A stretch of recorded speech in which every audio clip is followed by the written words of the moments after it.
বলিউড এখন সরগরম দীপিকা পাডুকোনকে নিয়ে। গত কয়েকদিন ধরেই পেজ থ্রিতে হেডলাইন হচ্ছেন নায়িকা। অপেশাদারের মতো শব্দ উল্লেখ করে বলি ডিভার বিরুদ্ধে বিস্ফোরক অভিযোগ তোলা হচ্ছে। শুধু তাই নয়, গল্প ফাঁস, অতিরিক্ত পারিশ্রমিক, একাধিক ইস্যুতে নায়িকার বিরুদ্ধে অভিযোগ তুলে কটাক্ষ করতে ছাড়ছেন না অ্যানিমেল পরিচালক সন্দীপ রেড্ডি ভাঙ্গা। সব বিতর্ক আসলে স্পিরিট সিনেমাকে কেন্দ্র করে। গোটা ঘটনায় প্রথম দিকে দীপিকা কোনো মন্তব্য না করলেও এবার আর চুপ থাকলেন না রণবীর ঘরণী। সম্প্রতি দীপিকা সুইডেনের একটি অনুষ্ঠানে সংবাদ মাধ্যমের মুখোমুখি হয়ে বলেছেন, যখনই তিনি কোনো রকম জটিল বা কঠিন পরিস্থিতির সম্মুখীন হন তখনই নিজের মনের কথা শুনে সিদ্ধান্ত নিয়ে থাকেন। সেই সিদ্ধান্তে অনড় থাকতে পারলেই সবচেয়ে বেশি শান্তি পান তিনি। তার এই মন্তব্যে কারো নাম উল্লেখ না থাকলেও অনেকে মনে করছেন সন্দীপ রেড্ডি ভাঙ্গার উদ্দেশ্যেই কথাগুলো বলেছেন দীপিকা। কিন্তু দীপিকার বিরুদ্ধে এমন বিস্ফোরক অভিযোগ কেন? কি করেছেন অভিনেত্রী? চলুন শুরু থেকেই শুরু করা যাক। স্পিরিট সিনেমায় নায়ক নায়িকা হিসেবে প্রভাস এবং দীপিকার নাম প্রকাশ এনেছিলেন সন্দীপ রেড্ডি ভাঙ্গা, কিন্তু পরে হঠাৎ জানা যায় নায়িকা বদল হয়েছে।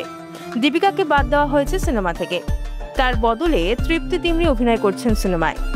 কেন বাদ দেওয়া হলো দীপিকাকে? জানা গিয়েছে কিছু শর্ত দিয়েছিলেন নায়িকা। সেই শর্তে নাকি প্রথমেই রয়েছে 8 ঘন্টা কাজ, অর্থাৎ 8 ঘন্টা শুটিং করবেন তিনি। এক্ষেত্রে সদ্য মা হয়েছেন দীপিকা, তাই 8 ঘন্টা কাজের এই শর্তটা যুক্তিযুক্ত অনেকেই বলছেন। সেকেন্ড শর্ত হলো 20 কোটি পারিশ্রমিক। পারিশ্রমিকের বিষয়টা নায়িকার ব্যক্তিগত বিষয়। সেক্ষেত্রে বলতে গেলে বলিউডের প্রথম সারির নায়িকা হয়ে এমন পারিশ্রমিক চাওয়া অবাক হওয়ার মতো বিষয় কিন্তু নয়। জানেন কি, বলিউডের সবথেকে বেশি পারিশ্রমিক পাওয়া নায়িকাদের মধ্যে প্রিয়াঙ্কার পরেই রয়েছেন কিন্তু দীপিকা পাডুকোন। তবে এমনও খবর সামনে আসছে যে প্রফিট শেয়ারিংও নাকি আরও একটা শর্ত ছিল তার, অর্থাৎ সিনেমা হিট করলে লাভের অংশ দাবি করেছিলেন তিনি। সিনেমা না করার পিছনে আরো দুটো কারণ উঠে আসছে। একটা হলো তেলুগু ডায়লগ।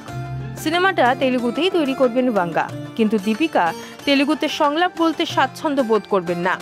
এছাড়া সিনেমাতে নাকি প্রচুর বোল্ড দৃশ্য রয়েছে এবং রেটেড টুইস্ট রয়েছে, তাই সিনেমা থেকেই নাকি সরে দাঁড়ান অভিনেত্রী। এই আলাপ আলোচনার মধ্যেই হঠাৎ সন্দীপ রেড্ডি ভাঙ্গা একটু টুইট করলেন। সেখানে দীপিকার নাম না করে তার বিরুদ্ধে সিনেমার গল্প ফাঁস করার অভিযোগ তুলেছেন তিনি। কোনো অভিনেতা বা অভিনেত্রীকে স্ক্রিপ্ট শোনানোর সময় তিনি তার উপর ভরসা রাখেন যে কখনোই গল্প বাইরে ফাঁস করবেন না ওই অভিনেতা বা অভিনেত্রী, ছবি না করলেও করবেন না। এরপরই ভাঙ্গা ওই ব্যক্তিকে উদ্দেশ্য করে লেখেন, কিন্তু আপনি এটা বুঝিয়ে দিলেন যে আপনি মানুষ হিসেবে ঠিক কেমন। আপনার নারীবাদী মনোভাব আপনাকে কি এটাই শেখায়? এই নারীবাদী মন্তব্য নিয়ে ভাঙ্গার প্রসঙ্গে আরো একটি বিষয় উঠে আসছে। ভাঙ্গাকে কিন্তু বলা হয় নারী বিদ্বেষী, এমনই একটা শব্দ দিয়ে তাকে ট্যাগিয়ে দেওয়া হয়। কারণ দেখা গিয়েছে ভাঙ্গার যে সমস্ত হাতে গোনা সিনেমা রয়েছে সেই সিনেমাগুলোতে নারী চরিত্রই নয়, পুরুষ চরিত্রই বেশি প্রাধান্য পেয়েছে।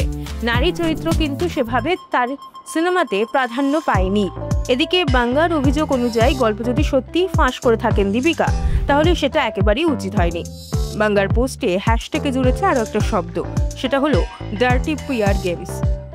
দীপিকার বিরুদ্ধে নোংরা পিআর গেম খেলার অভিযোগ তুলেছেন ভাঙ্গা। শুধু তাই নয়, তৃপ্তি দিমরির মতো জুনিয়র আর্টিস্টকে কোণঠাসা করানোর চেষ্টা করেছেন দীপিকা, এমনই অভিযোগ উঠেছে। বিভিন্ন রিপোর্ট বলছে তৃপ্তি দিমরির নাম প্রকাশ্যে আসার পর থেকেই স্পিরিট নিয়ে, সিনেমার গল্প নিয়ে নানান খবর প্রকাশ্যে আসতে শুরু করে। সবটাই নাকি দীপিকা করাচ্ছেন এমনই অভিযোগ। কিন্তু সন্দীপ রেড্ডি ভাঙ্গা কি কিছুই করেননি? দীপিকা যে বোল্ড দৃশ্য অভিনয় করবেন না বা তার এই শর্তগুলো, এটা কিভাবে ফাঁস করা হলো? সিনেমা থেকে সরতেই দীপিকার শর্তগুলো প্রকাশ্যে আনা হয়। সুতরাং নোংরা পিআর গেম হয়তো দুই তরফ থেকেই হচ্ছে। কেউ আবার ভাঙ্গাকে সাপোর্ট করেছে, দীপিকাকে সিনেমা থেকে বের করে দেওয়ার জন্য তাকে ধন্যবাদ দিয়েছেন। আবার কেউ দুজনকেই দোষ দিচ্ছেন। একে অপরের গায়ে কাদা ছোড়াছড়ি, নোংরা খেলা চলছে বলে অনেকে কমেন্ট করেছেন। কে ভুল কে ঠিক আমরা কেউ জানি না। আমরা অর্থাৎ সিনেপ্রেমীরা চাই ভালো সিনেমা। বলিউডে ভালো সিনেমার যেভাবে আকাল পড়েছে, মনে হয় এখন এই কাদা ছোড়াছড়ি না করে সেদিকেই নজর দেওয়া উচিত সমস্ত পরিচালক, প্রযোজক কিংবা অভিনেতা অভিনেত্রীদের। ফলো করুন এডিটর জি বাংলা।